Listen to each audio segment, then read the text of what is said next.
Salam pemirsa, dalam beberapa pekan terakhir, dunia dikejutkan oleh gelombang isu yang berhembus dari jantung kekuasaan Tiongkok, Chong Nan-hai. Arah angin politik di kawasan elit ini berubah menjadi sangat ganjil dan penuh teka-teki. Salah satu rumor terbesar adalah kabar tentang hilangnya Xi Jinping, sang pemimpin tertinggi Partai Komunis Tiongkok PKT.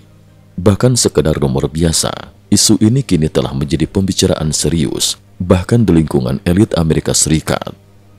Salah satu tokoh yang menyulut perhatian adalah Letnan Jenderal Purnawirawan Angkatan Udara AS, Michael T. Flynn. Ia bukan figur sembarangan, mantan penasehat keamanan nasional Presiden Trump, mantan Direktur Badan Intelijen Pertahanan DIA, serta lama berkecimpung di dunia intelijen. Pada 27 Juni 2025, Michael T. Flynn secara lengkap menulis pernyataan penting. Sedang terjadi pergantian kekuasaan di Tiongkok. Ia bahkan menegaskan bahwa para pejabat tinggi di sistem keamanan nasional PKT kini mulai kehilangan kepercayaan pada para pemegang kekuasaan utama. Imbasnya, perubahan ini diyakini bakal mengguncang struktur kekuasaan Tiongkok secara fundamental. Isyarat manuver militer, siapa yang muncul ke permukaan? Pernyataan Michael T. Flynn tak berhenti di situ. Ia mengunggah beberapa foto yang terbilang artistik, menampilkan tokoh-tokoh utama yang diyakini sedang memegang kendali. Nama-nama yang dimunculkan antara lain Zhang Xiaoxia, Ding Xuexiang, dan Chen Qining. Salah satu foto bahkan memperlihatkan Zhang Xiaoxia tengah membawa senjata, sebuah sinyal kuat tentang kemungkinan adanya manuver militer dan pembersihan internal yang tengah terjadi. Zhang Xiaoxia sendiri merupakan wakil ketua pertama Komisi Militer Pusat dan selama ini dikenal sebagai orang kepercayaan Xi Jinping. Namun kabar terbaru menyebutkan, Zhang justru diduga tengah memimpin proses pergantian kekuasaan besar-besaran. Ding Xuexiang, tokoh muda yang karirnya melejit bersama Xi sejak di Shanghai, kini juga disebut-sebut sebagai salah satu kunci. Chen Qining, mantan Menteri Lingkungan Hidup yang kini memimpin Shanghai, dikenal mampu menembus berbagai faksi dan kelompok elit dalam PKT, mulai dari kelompok Tsinghua, kubu keluarga Xi, hingga kelompok Shanghai. Struktur pemerintahan baru, skenario pengambil alihan kekuasaan. Pada 28 Juni 2025, Li Muyang, pembawa acara berita terkini, secara terang-terangan membedah sinyal dari foto-foto yang diunggah Michael T. Flynn. Ia mengindikasikan bahwa ketiga tokoh tersebut disiapkan untuk menempati posisi puncak. Zhang Xiaoxia sebagai Ketua Komisi Militer Pusat, Ding Xuexiang sebagai Sekretaris Jenderal, Chen Qining sebagai Perdana Menteri. Dengan demikian, struktur pemerintahan Tiongkok diprediksi akan segera berubah, meskipun secara formal Xi Jinping masih tercatat sebagai presiden. Namun berbagai sumber menyebutkan, Xi kini hanya menjadi boneka. Ia memang masih tampil di hadapan publik, tetapi seluruh instruksi dan keputusan sudah tidak lagi berada di bawah kendalinya. Sejumlah media diaspora Tionghoa bahkan membocorkan informasi bahwa sejak April tahun lalu, Xi telah kehilangan sebagian besar kekuasaan. Kabarnya, Xi sempat mencoba melakukan perlawanan, bahkan terjadi insiden penggunaan senjata, tetapi usahanya berhasil diredam oleh kelompok baru ini. Kini, Xi Jinping hanya dipelihara untuk sekadar menjalankan peran seremonial di depan publik. Sosok-sosok di balik layar, siapa pengendali sebenarnya? Data yang dihimpun dari berbagai sumber mengindikasikan bahwa Wen Jiabao, mantan Perdana Menteri, dan Zhang Xiaoxia kini adalah poros utama penentu arah politik di Tiongkok. Kedua figur tersebut telah membentuk aliansi yang efektif menyingkirkan kekuasaan Xi Jinping. Tak ketinggalan, nama Stapleton Roy, mantan diplomat senior AS yang lama meneliti Tiongkok, ikut menambah panas isu ini. Dalam sebuah artikel di New York Post, Stapleton Roy menyatakan bahwa pada sidang pleno Agustus mendatang, Xi Jinping kemungkinan akan benar-benar lengser. Menariknya, ia juga menyebut Hu Jintao, mantan presiden yang pernah dipermalukan Xi di depan publik, sebagai sosok yang diduga berada di balik skenario pergantian kekuasaan ini. gelombang pembersihan dan fakta-fakta mencurigakan. Berbeda dengan rumor sebelumnya, gelombang pembersihan kali ini berskala besar.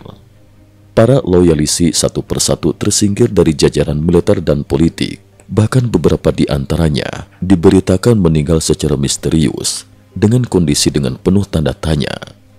Kini, kendali penuh atas militer beralih ke tangan Chang Xiaoxia, tokoh yang dulu sempat bermusuhan dengan Xi.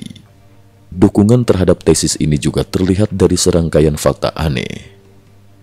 Museum Kenangan Xi Chongsun, ayah Xi Jinping, yang dulu diagung-agungkan, kini namanya dihapus dan diganti menjadi Museum Revolusi Kuancong. Jumlah pengawal pribadi Xi Jinping mendadak berkurang separuh, sesuatu yang tidak lazim untuk seorang pemimpin negara. Xi Jinping menghilang selama 2 minggu di akhir Mei hingga awal Juni, absen dari berbagai agenda diplomatik penting. Saat akhirnya muncul kembali, Xi tampak lesu dan lemah, melakukan pertemuan dengan Presiden Belarus di tempat yang jauh dari standar protokol kenegaraan. Selain itu, dalam siaran CCTV usai Xi menelpon Trump, ia tidak lagi disebut dengan gelar resmi Sekretaris Jenderal PKT atau Presiden Tiongkok, melainkan hanya Xi Jinping. Meskipun sempat diralat, ini diduga sebagai eksperimen untuk menguji respon publik.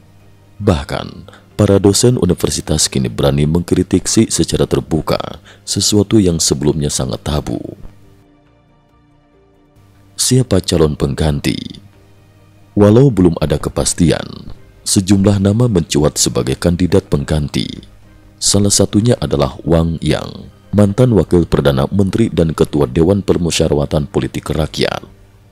Wang dikenal sebagai tokoh moderat yang mendukung pasar bebas dan pendekatan diplomasi lunak, serta pernah diangkat oleh Deng Xiaoping.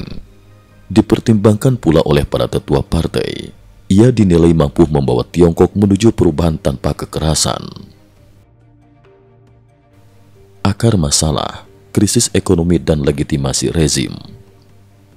Stapleton Roy menegaskan, runtuhnya kekuasaan Xi Jinping bukanlah kebetulan.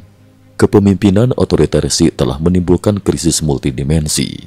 Utang nasional Tiongkok melonjak lebih dari 50 triliun dolar AS. Aset para taipan besar kabur ke luar negeri. Pengangguran meluas hingga tingkat depresi besar. Kerusuhan sosial, pembakaran pabrik, dan demonstrasi anti pemerintah terjadi di mana-mana. Situasi ini kian memperkuat dugaan bahwa perubahan di Tiongkok sudah tidak terelakkan. Dampak geopolitik global. Menurut Stapleton Roy, jika krisis ini dapat dikelola dengan baik oleh Amerika Serikat dan sekutu demokrasinya, maka perubahan di Tiongkok bisa menjadi momentum penting untuk menekan rezim otoriter tanpa harus mengangkat senjata. Rusia, Korea Utara, dan Iran diprediksi akan ikut terdampak secara negatif. Sementara itu, bagi rakyat Tiongkok, perubahan ini diharapkan menjadi pintu gerbang menuju pasar bebas, demokrasi sejati, dan supremasi hukum. Faksi di internal PKT dilema penanganan Xi Jinping. Kini di tubuh Partai Komunis sendiri telah terbentuk 2 faksi utama. 1. Kubu Wen Jiabao dan Zhao Xia mendesak pengusutan tuntas kesalahan Xi Jinping. 2. Kubu Hu Jintao memilih opsi jalan keluar terhormat dengan membiarkan Xi pensiun terhormat, seperti yang dialami Hua Guofeng di era Deng Xiaoping. Namun yang jelas, krisis kepercayaan dan legitimasi sudah mengguncang sistem hingga ke akarnya.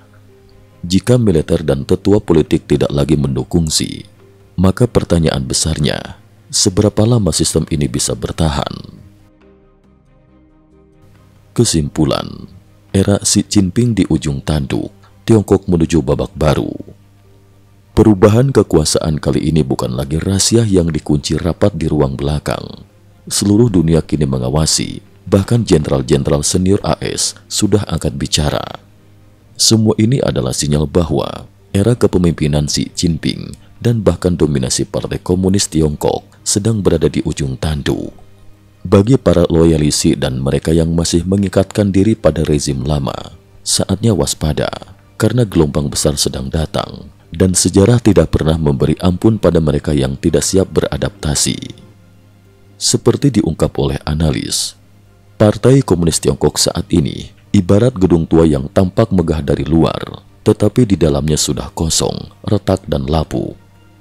Badai besar sudah di ambang pintu. Siapapun yang masih nekat bertahan di dalamnya sama saja menjemput kehancuran. Cukup sekian dulu. Terima kasih atas perhatiannya.